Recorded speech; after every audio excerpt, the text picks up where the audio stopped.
اعوذ باللہ من الشیطان الرجیم بسم اللہ الرحمن الرحیم۔ جناب صدر، محترم اساتذہ کرام اور میرے ہم مکتب ساتھیوں، السلام علیکم۔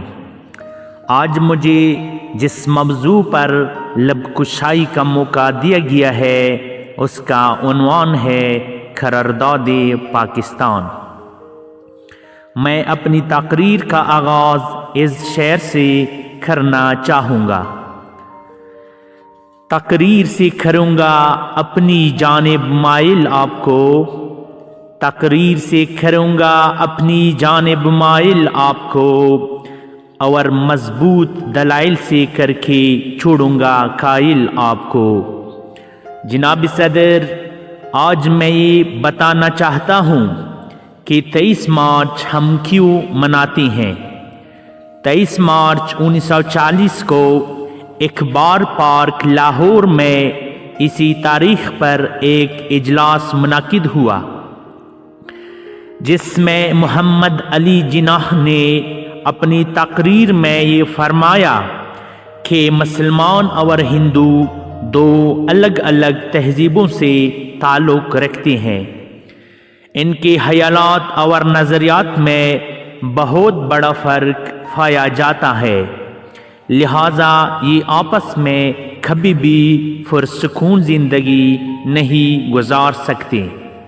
جناب صدر، 23 مارچ کے تاریخی اجلاس میں شیر بنگال A.K. فضل حق نے قرارداد لاہور، جو کہ 400 الفاظ اور 4 پیراگراف پر مشتمل تھی، قائد اعظم کی قیادت میں یہ تاریخ ساز قرارداد لاہور میں منظور کی گئی، جو کہ اب قرارداد پاکستان کے نام سے مشہور ہے۔ جناب صدر، اس قرارداد نے منزل کا واضح ثبوت دیا اور شعور دیا، اور 7 سال بعد پاکستان وجود میں آ گیا۔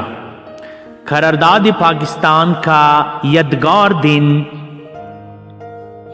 ہم یوم پاکستان کی طور سے مناتے ہیں۔ پاکستان ایک جمہوری جدوجہد کے ذریعے سے وجود میں آیا، اسی کی بقا، سلامتی اور خوشحالی کی راز جمہوریت میں پوشیدہ ہے۔ آئیں اس کی سربلندی اور قانون کی بالادستی کو یقینی بنائیں۔ آئے ہم پختہ عہد کریں کہ وطن عزیز کے لیے پرعزم کام کے طور پر قائد اور اقبال کی خواب کو مضبوط تر بنائیں۔ والسلام۔